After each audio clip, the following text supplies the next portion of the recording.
जय बाबा स्वामी, जय आत्मेश्वर।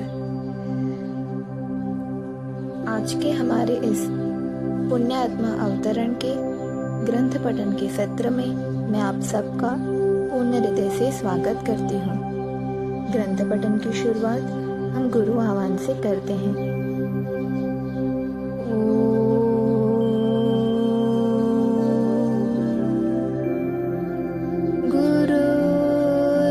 ब्रह्मा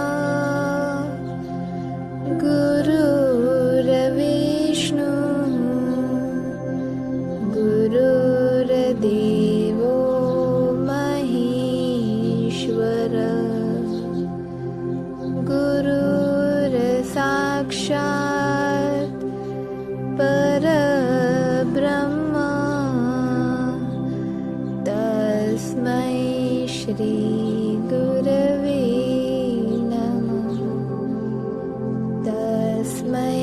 श्री गुरवे नमः। तस्मै श्री गुरवे नमः। ग्रंथ पठन की शुरुआत करते हैं। मैं चाहता हूँ जहाँ तक मैं पहुँचा हूँ उसके आगे मैं तुम्हारे माध्यम से आगे बढ़ूँ, ताकि तुम्हारे माध्यम से मैं उच्च शिखर तक पहुंच सकूं, जहां पहुंचने के बाद पाने के लिए कुछ बाकी नहीं है।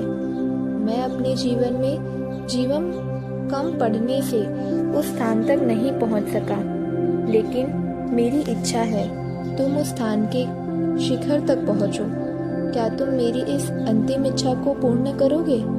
मैंने भावुक होकर जवाब दिया, गुरुदेव, आप किस उच्च शिखर पर पहुंचने की बात कर रहे हैं, यह मैं समझ नहीं पा रहा हूँ, लेकिन आप मुझे उस स्थान पर पहुंचाना चाहते हैं जहां आप नहीं पहुंच पाए।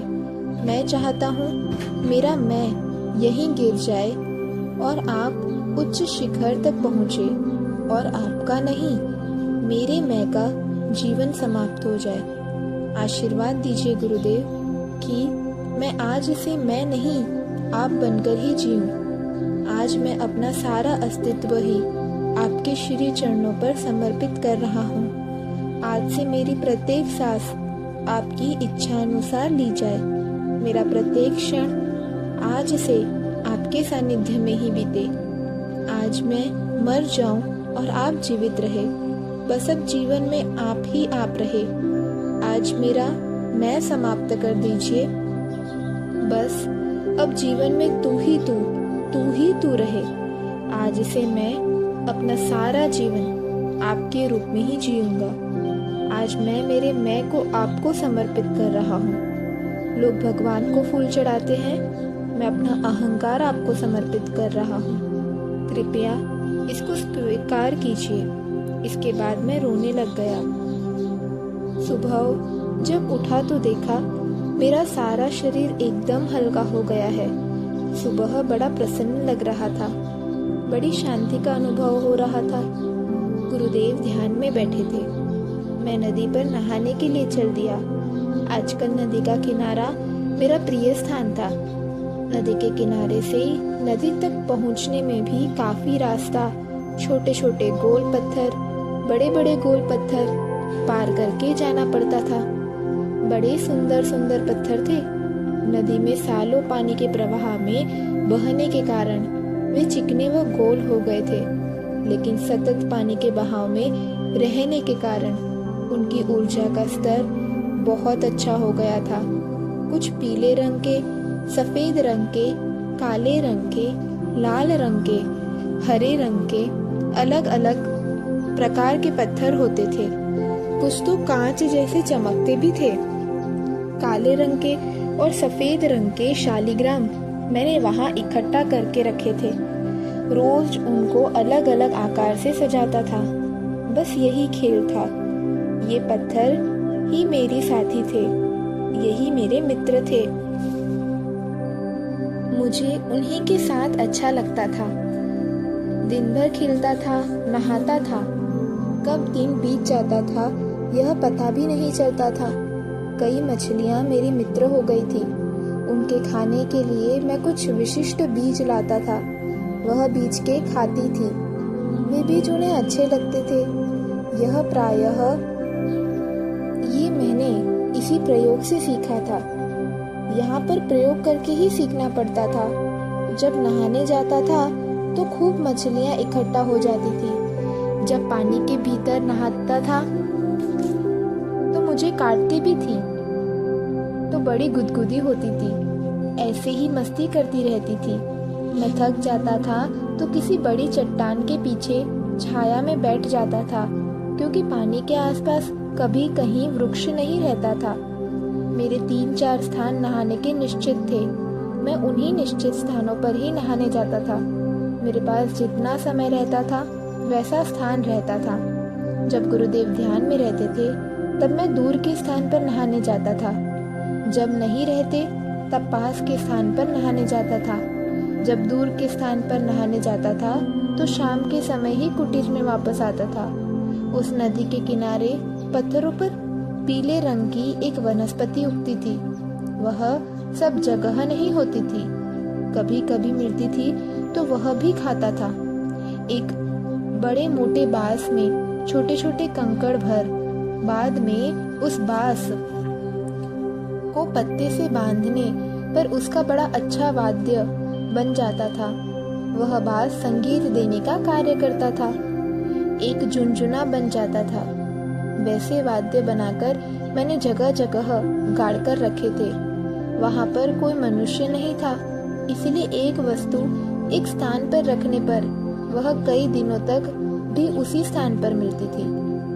जब पूर्व दिशा की ओर देखता था तो बर्फ के बड़े बड़े पहाड़ दिखाई देते थे। दोपहर के समय उनकी बर्फ चमकती थी, जो इतनी तेज होती थी कि देखा नहीं जा सकता था। नदी में मछलियों के साथ साथ केकड़े भी थे, जो कभी कभी ही दिखते थे। काली रंग की मछलियाँ ही अधिक होती थी। नदी में पानी के भीतर ही अच्छा लगता था। दिन बीत जाने पर भी पता नहीं चलता था। मैं मछलियों से बातें करता था, पत्थरों से बातें करता था। बड़ा आनंद आता था। खूब देर तक पानी में रहने के कारण भूख खूब लगती थी। एकदम सुनसान और एकांतपूर्ण स्थान था। निसर्ग के सौंदर्य से भरपूर था। प्रकृति के सानिध्य में समय का पता ही नहीं चलता था। सूरज की स्थिति से थोड़ा बहुत समय का अंदाजा लगाया जाता था। दूसरा समय का अंदाजा लगाया जाता था छाया से। इस वृक्ष की छाया जहाँ पर गिर रही है, यानी दोपहर हो रही है, शाम हो रही है, इस प्रकार से अंदाजा लगाया जाता था। करीब करीब समय क्या हुआ है यह पता लग जाता था।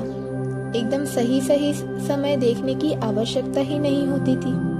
और रात के समय चंद्रमा से समय का अंदाजा लगाते थे, लेकिन उसमें चंद्रमा का आकार भी ध्यान में रखना पड़ता था, क्योंकि अमावस्या व पूर्णिमा में अलग अलग समय अंतर उगने में रहता था। पूर्णिमा की रात और नदी का किनारा बड़ा सुंदर दृश्य होता था। एक दिन सुबह गुरुदेव ने ही अचानक बोलना प्रारंभ किया। हमारे शरीर के भीतर अपार शक्तियां होती है, पर हम उनको विकसित ही नहीं कर पाते हैं। अगर हमारा चित्त शुद्ध हो तो आने वाली घटना की सूचना हमें समय के पूर्व ही पता लग सकती है। हम होने वाली घटनाओं को जानकर उन घटनाओं से निपटने के लिए आवश्यक तैयारी कर सकते हैं, क्योंकि हमने घटना के पूर्व घटना को जान लिया है। और सब स्वाभाविक ही पता लगने वाली शक्तियाँ होती है। उनके लिए हमें विशेष कुछ साधना नहीं करनी होती, केवल चित्त को शुद्ध करना होता है। क्योंकि चित्त शुद्ध होने पर प्रकृति में जो भी घटनाएं होने वाली है या होने की संभावनाएं हैं, उसे चित्त से जाना जा सकता है। आने वाले भूकंप के बारे में जानकारी मिलती है, आने वाले तूफान के बारे में जानकारी मिलती है, आने वाली बाढ़ के बारे में भी जानकारी मिलती है। एकदम सही समय का अंदाजा करना फिर अभ्यास से संभव हो सकता है, क्योंकि भूकंप, बाढ़ तूफान, ये सब अचानक नहीं आते हैं। इनके आने के पूर्व एक वातावरण निर्मित होने लग जाता है और उस प्रकृति के वातावरण का अंदाजा मनुष्य नहीं कर सकता है। इसीलिए उसे ऐसा लगता है अचानक तूफान आया, अचानक भूकंप आया, अचानक बाढ़ आई। वास्तव में अचानक कुछ भी नहीं होता है। भूकंप आने के पूर्व पृथ्वी की चैतन्य शक्ति में बदलाव आता है। यह बदलाव भूमि के गुरुत्वाकर्षण पर भी पड़ता है। ठीक ऐसे ही तूफान आने के पूर्व इसका प्रभाव वायुमंडल पर पड़ता है। ठीक ऐसे ही बाढ़ आने के पूर्व बरसात खूब होती है। बरसात का अंदाजा भी बादलों से पता लग सकता है और बादलों की दिशा से काफी सहायता मिलती है। हमारी अपेक्षा जानवर जैसे चूहे, हाथी आदि अधिक संवेदनशील होते हैं। इसीलिए प्रकृति में होने वाले बदलाव का पूर्वाभास उन्हें भी हो जाता है। वे भी अनुभव से यह ज्ञान बढ़ाते हैं।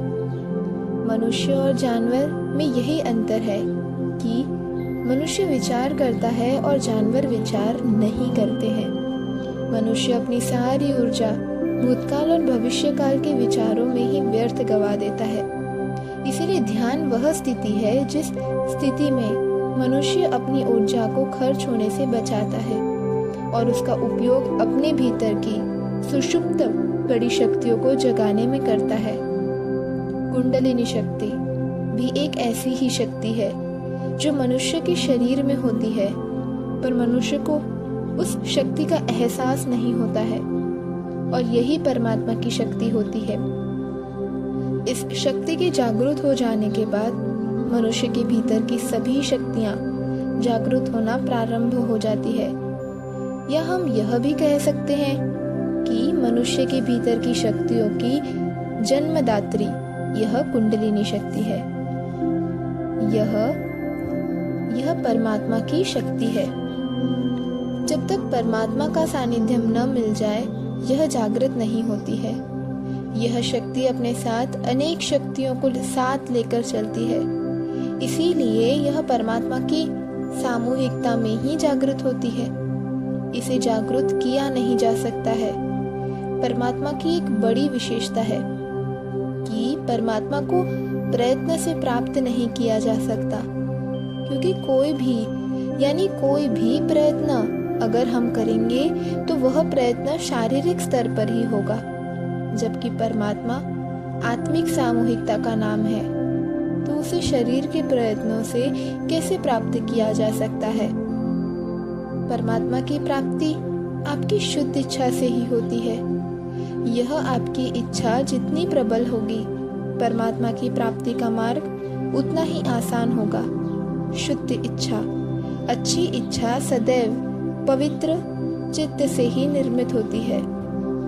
इस कुंडलिनी शक्ति में मनुष्य द्वारा किए गए कर्मों का लेखा जोखा हो रहता है। यह मनुष्य के कर्म से प्रभावित होती है। कई बार कोई निर्णय किया जाता है तो निर्माण के दोष उस निर्मित वस्तु में आ ही जाते हैं। ठीक इसी प्रकार से मनुष्य के जन्म के समय, मनुष्य के शरीर का निर्माण होते समय कुछ दोष अपने माँ और बाप के संस्कारों और विचारों के कारण आ ही जाते हैं। इसीलिए ये शारीरिक दोष दूर किए बिना आत्मा की प्रगति नहीं हो सकती है। इसीलिए कई मनुष्यों का जीवन पूर्वार्ध में कठिनाइयों से भरा, असफलता से भरा होता है, लेकिन जीवन का उत्तरार्ध अच्छा होता है। कुंडलिनी जागृति के बाद प्रथम दोषपूर्ण कर्म नष्ट होते हैं। वे भोगने के बाद ही आध्यात्मिक यात्रा प्रारंभ होती है। यह कुंडलिनी शक्ति किसी अधिकारी सद्गुरु के सानिध्य में, उनकी करुणा में ही जागृत हो सकती है। करुणा होना न होना मनुष्य की ग्रहण करने की क्षमता पर निर्भर होता है, क्योंकि किसी सद्गुरु की करुणा को प्रयत्न से प्राप्त नहीं किया जा सकता है। करुणा तो करुणा है, करुणा बस स्वयं ही हो जाती है। तुम्हारी पाने की इच्छा से भी प्रबल तुम्हारी देने की इच्छा है, और इसी कारण लाखों आत्माओं की सामूहिक इच्छा तुम्हारे भीतर स्वयं ही निर्मित हो गई है और इसी कारण तुम्हारी ग्रहण करने की क्षमता ही आम मनुष्य से लाखों गुना अधिक है। और इससे यह पता चलता है कि लाखों आत्माएं तुम्हारे माध्यम से आत्मानुभूति प्राप्त करेंगी, लेकिन अभी उसमें समय बाकी है। तुम्हारी लेने की अपार क्षमता, तुम्हारी देने की अपार क्षमता के कारण ही अत्यधिक हो गई है और यही तुम्हारे जीवन का उद्देश्य है। तुम्हारी इसी इच्छा के कारण ही तुम मुझ तक पहुँचे हो और तुम्हारी इसी इच्छा के कारण ही मैं अपनी साधना से प्राप्त शक्तियाँ तुम्हें सौंपना चाहता हूँ, ताकि जब लाखों लोगों तक तुम पहुँचो तो तुम्हारे माध्यम से वे शक्तियाँ अनेक लोगों तक पहुँचे। जिस प्रकार प्रत्येक माली अपने पौधे का विकास चाहता है, ठीक वैसे ही प्रत्येक तपस्वी, प्रत्येक मुनि यही चाहता है कि उसे प्राप्त हुई शक्तियाँ मनुष्य मात्र तक पहुँच जाए, क्योंकि वह मनुष्य से नहीं सारी मानव जाति से जुड़ा हुआ है। इसीलिए गुरु सदैव विशाल दायरे में रहकर सदैव मानव जाति के उत्थान के लिए प्रयत्न करते रहते हैं, या जो मानव जाति के उत्थान के लिए प्रयत्न करते हैं उन्हें ही वह सुनहरा अवसर मिल पाता है। यह अवसर सामान्य मनुष्य को नहीं मिलता है। तुम्हें यह अवसर मिला है और तुम्हारे माध्यम से मुझे यह अवसर मिल रहा है। तुम्हारी दूसरों को देने की शुद्ध इच्छा ने ही तुम्हारी पात्रता बढ़ा दी है। आध्यात्मिक क्षेत्र में शारीरिक प्रयत्न का कोई स्थान नहीं होता है। सब कुछ मनुष्य की पात्रता पर ही निर्भर करता है। मनुष्य अपने हृदय को जितना अधिक विशाल रखेगा, जितने बड़े दायरे में सोचेगा, उस मनुष्य को ठीक उतना ही बड़ा अवसर जीवन में प्राप्त होगा। इसीलिए सदैव हमें हमारी सोच पवित्र व शुद्ध रखनी चाहिए। हमारा चित्त भी उतना ही विकसित होता है। गुरुतत्व परमात्मा की शक्ति होती है और इस गुरुतत्व में जो आत्मा अपने शरीर को समाहित कर देती है, उस आत्मा के शरीर को हम गुरु कहते हैं। गुरु कोई शरीर नहीं है। गुरु शक्ति का माध्यम है। गुरु से शक्ति प्राप्त करने का आसान मार्ग ही गुरु को समर्पण होता है, क्योंकि जैसे ही हम समर्पण करते हैं, हमारा मैं का अहंकार टूट जाता है और हमारी ग्रहण करने की क्षमता अधिक बढ़ जाती है और हम गुरु को महसूस करने लगते हैं। गुरु महसूस करने की शक्ति है। हम जिन गुरु के साथ है, उन गुरु के सानिध्य को महसूस करो। हमारा साथ रहकर काम नहीं चलेगा, गुरु को महसूस करना होगा। महसूस करके गुरु के भीतर के गुरु तत्व को समझा जा सकता है, जाना जा सकता है। यह तभी हो सकता है जब आत्मा का आत्मा के साथ संबंध स्थापित हो जाए। ऐसा होने पर स्वयं अनुभूति का ज्ञान बाकी सब ज्ञान करा देता है। ऐसा ज्ञान कराता है जो ज्ञान भीतर होगा। ऐसा हम कभी सोच भी नहीं सकते हैं। मनुष्य सामान्यतः बाहर की जानकारी रखने का प्रयास करता है, लेकिन ये सब करने में उसका चित्त बाहर जाता है और चित्त बाहर जाता है तो कमजोर भी हो जाता है।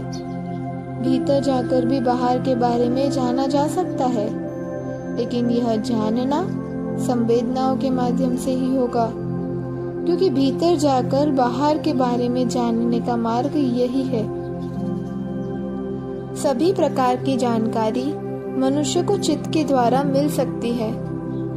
प्रत्येक शरीर के शक्ति स्थान पर मनुष्य को अलग अलग संवेदनाओं की अनुभूति होती है, लेकिन संवेदना को भी अनुभव करने के लिए शुद्धता व पवित्रता की आवश्यकता होती है। आध्यात्मिक साधना में शरीर का बड़ा महत्व होता है। कई लोग शरीर नाशवान होता है, इसके लिए शरीर को महत्व नहीं देते हैं, लेकिन यह ठीक नहीं है। वास्तव में शरीर ही है जिसके कारण तुम्हारे पास चित्त होता है और चित्त के कारण ही योग होता है। योग का अर्थ है जुड़ा जाना। इस जुड़ जाने में चित्त ही सारी भूमिका होती है। हम परमात्मा से इस चित्त के माध्यम से ही जुड़ते हैं और यह चित्त शरीर की ही देन है। चित्त आध्यात्मिक मार्ग का पथ प्रदर्शक है। जिस प्रकार से शरीर में 2 आंखें होती है, वैसे ही आत्मा की आंख चित्त है। अभी तक आध्यात्मिकता का मार्ग बड़ा संकरा है। एक गुरु अपने जीवन काल में एक ही शिष्य को अपनी साधना शक्ति से वृद्धिगत की गई संवेदनाएं हस्तांतरित कर सकते हैं, क्योंकि उस हस्तांतरण के बाद उन गुरु की मृत्यु ही हो जाती है। अभी तक यह हस्तांतरण शारीरिक स्तर पर ही हो रहा था, क्योंकि ऐसा ही काल चल रहा था। अब तुम्हारे कार्यकाल से नए युग की शुरुआत हो रही है। यह सूक्ष्म संवेदना हस्तांतरण का कार्य तुम्हारे जीवन में सूक्ष्म रूप से होगा। उस हस्तांतरण में शरीर की कोई भूमिका नहीं होगी। यह संपूर्ण कार्य सूक्ष्म शरीर ही करेगा। सूक्ष्म शरीर से करने के कारण इसका लाभ लाखों लोग ग्रहण कर सकेंगे और फिर शरीर रहेगा। शरीर इसीलिए रहेगा क्योंकि इस कार्य में शरीर का कोई योगदान नहीं है। यह शरीर रहे न रहे, सूक्ष्म शरीर यह कार्य करते ही रहेगा। इस शरीर का निर्माण गुरु शक्ति की विशेष प्रार्थना से हुआ है। तो आने वाले युग के तुम जनक हो और तुम्हें शिष्य के रूप में पाकर मैं धन्य हो गया। यह कार्य सूक्ष्म शरीर से होगा, इसीलिए बड़ी आसानी के साथ होगा, बड़ी सरलता के साथ होगा और सरलता ही इस मार्ग की बाधक है। अति सरल होने के कारण लोगों को आसानी से मिल जाएगा। आसानी से मिल जाने के कारण साधकों को इसका एहसास भी न होगा कि उन्हें क्या मिला हुआ है और वे कभी जान ही नहीं पाएंगे कि उन्हें क्या मिला हुआ है और जो मिल रहा है वह क्या है। यही इस मार्ग का सबसे बड़ा दोष है, क्योंकि मनुष्य स्वभाव ही ऐसा ही है कि कोई भी ज्ञान बिना प्रयत्न के, बिना इच्छा के ऐसे ही आसानी से प्राप्त हो जाए तो उस प्राप्त ज्ञान की कोई कद्र नहीं करेगा। कद्र इसीलिए नहीं करेगा क्योंकि शरीर का मायाजाल उस ज्ञान की ओर ध्यान जाने ही नहीं देगा। जब शरीर छूटेगा तो शरीर का मायाजाल भी टूटेगा और जब माया जाल टूटेगा तब केवल सूक्ष्म शरीर ही रहेगा। इसीलिए तेरे कार्य में तेरा शरीर ही बाधक है। इस शरीर के माया जाल से बचना किसी साधक के लिए संभव न होगा। इसीलिए तू तेरे जीवन काल में तेरे कार्य की सफलता की फसल नहीं देख सकेगा। तू वे पेड़ लगा रहा है जिनके फल तू तेरे कार्यकाल में नहीं देख सकेगा। तेरे शरीर छोड़ने के बाद ही तेरे कार्य का प्रारंभ होगा। यह सब सुनकर तू निराश मत हो। तू तेरा कार्य कर, लेकिन कार्यफल की इच्छा मत कर। बस कार्य कर। कार्य करना ही तेरा क्षेत्र है। दूसरे दिन सुबह गुरुदेव ने कहा, आज पूर्णिमा है। आज हम रात को स्नान कर एक अनुष्ठान करेंगे। शाम के समय मुझे साथ लेकर ब्रह्मपुत्र नदी के किनारे पर गए। वहां पर पानी के लिए एक मोड़ था। उस मोड़ से पानी 2 भागों में बट रहा था, क्योंकि वहां पर काफी बड़े बड़े पत्थर थे। अंदर की ओर से जो पानी जा रहा था उसका बहाव कम तेज था। बाहर की ओर के प्रभाव में तो इतनी तेजी थी कि नदी में खड़े नहीं रह सकते थे। फिर गुरुदेव स्वयं पानी में उतरे, काफी गहरे में गए और मुझे भी पानी में बुलाया।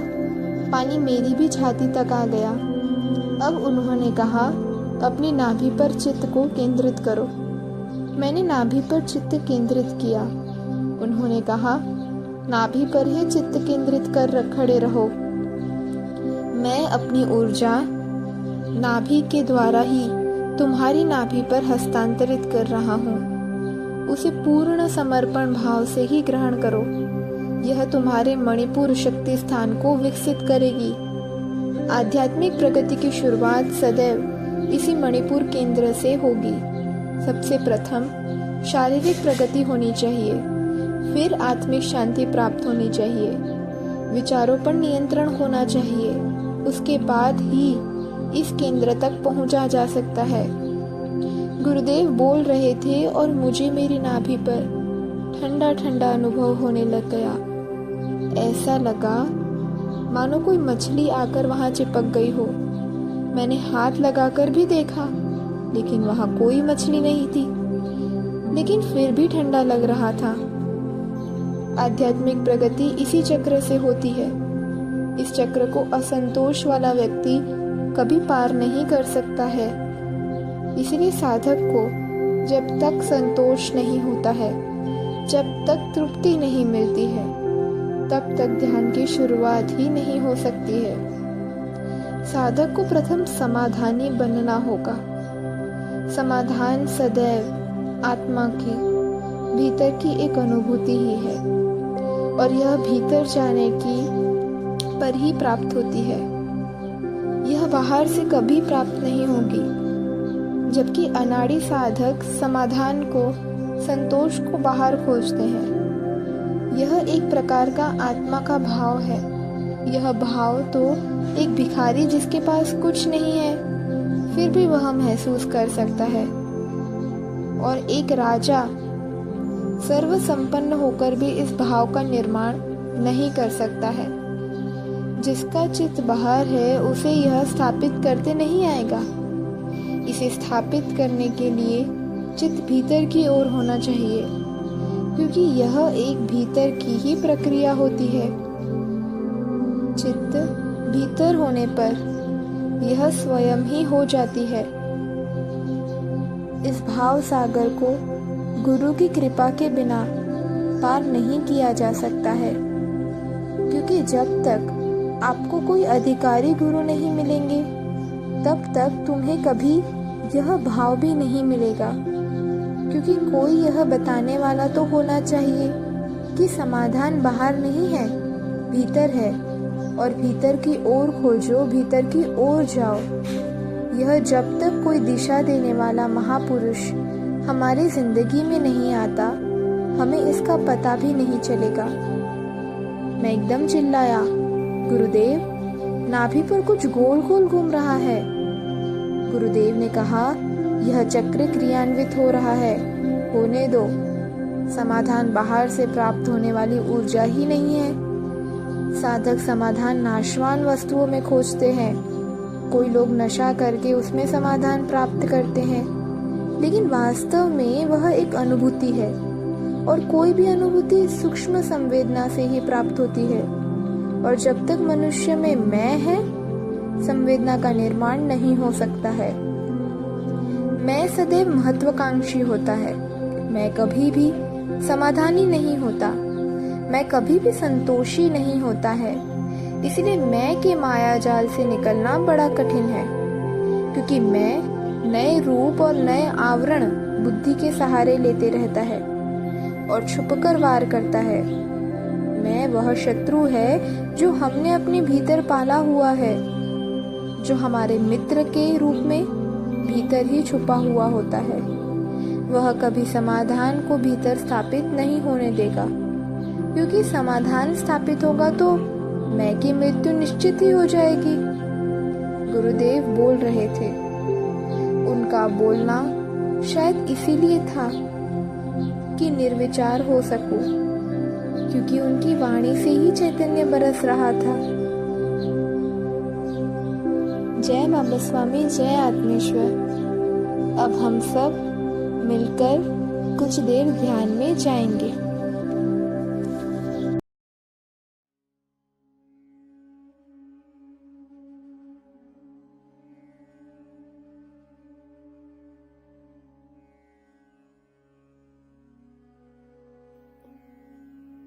सभी पुण्यात्माओं को मेरा नमस्कार।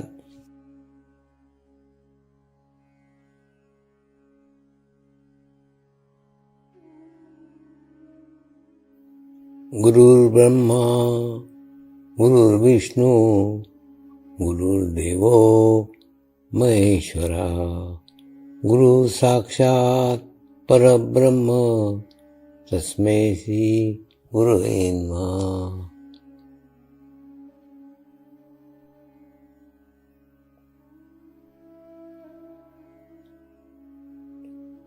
ध्यान की उस स्थिति में जाएंगे जहाँ शरीर भाव पूर्णतः समाप्त हो जाता है।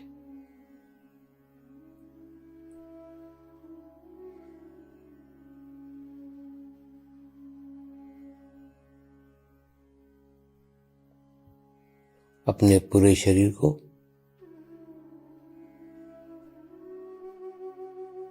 पूर्णतः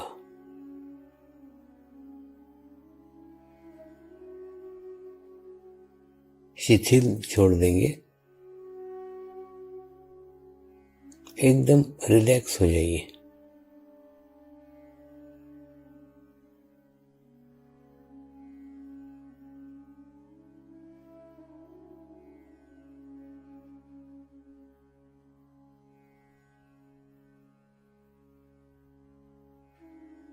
मेरे साथ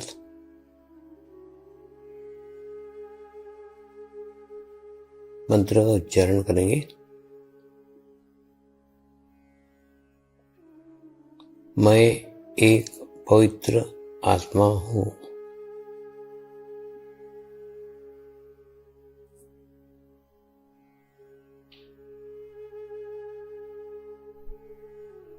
मैं एक शुद्ध आत्मा हूँ।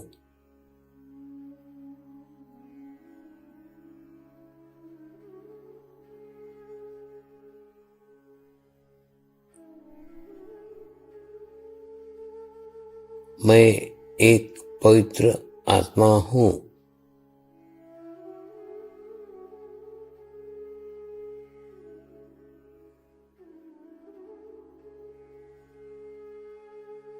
मैं एक शुद्ध आत्मा हूँ।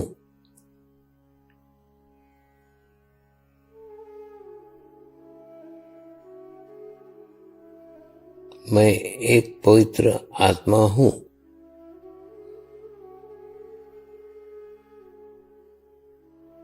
मैं एक शुद्ध आत्मा हूँ।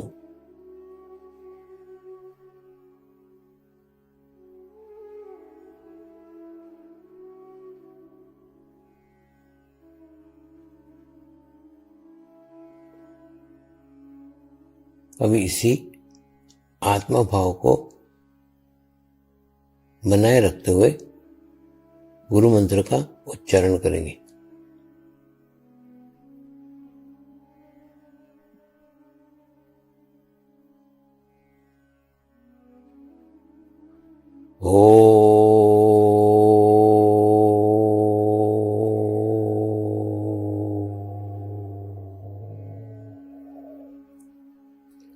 श्री शिवकृपानंद स्वामी नमो नमः।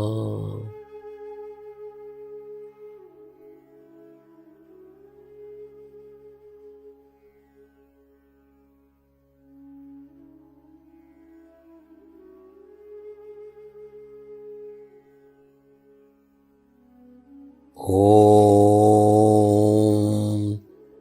श्री शिवकृपानंद स्वामी नमो नमः।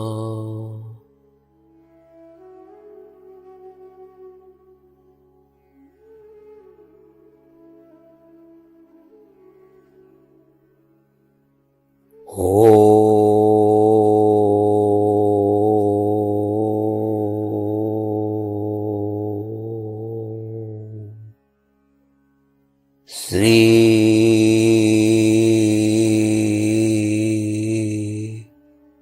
शिवकृपानंद स्वामी नमो नमः।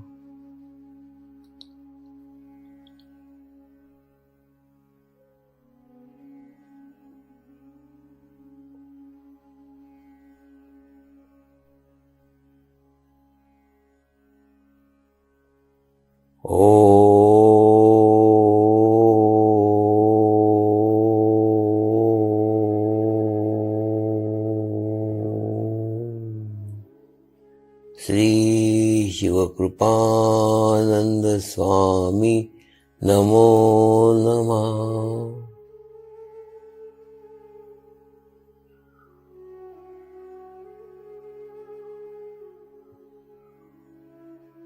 ओम श्री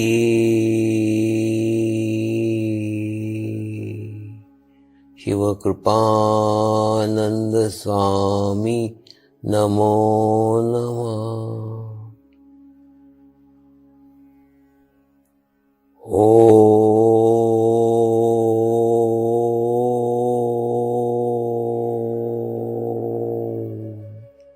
श्री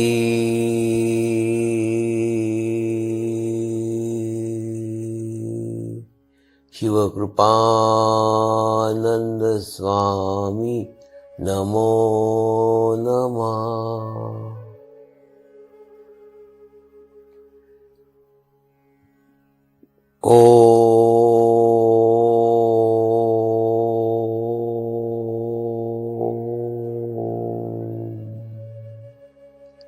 श्री शिवकृपानंद स्वामी नमो नमः।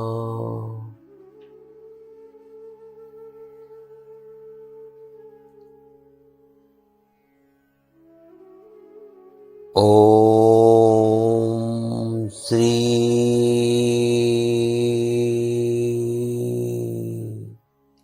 शिवकृपानंद स्वामी नमो नमः।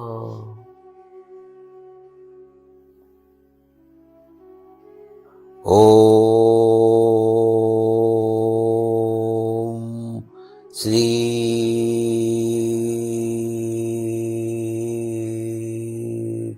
शिवकृपानंद स्वामी नमो नमः।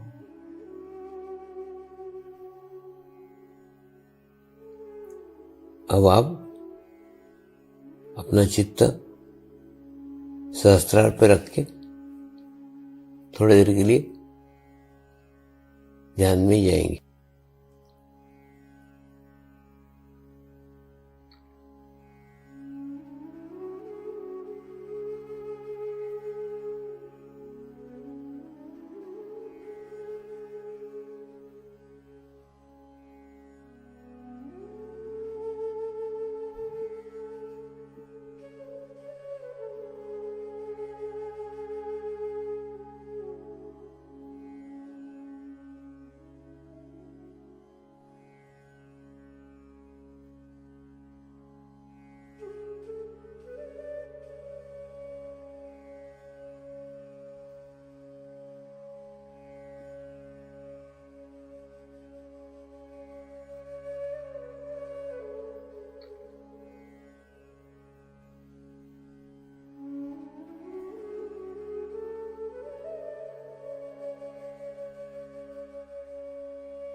अब हम प्रार्थना करेंगे सभी आत्माओं की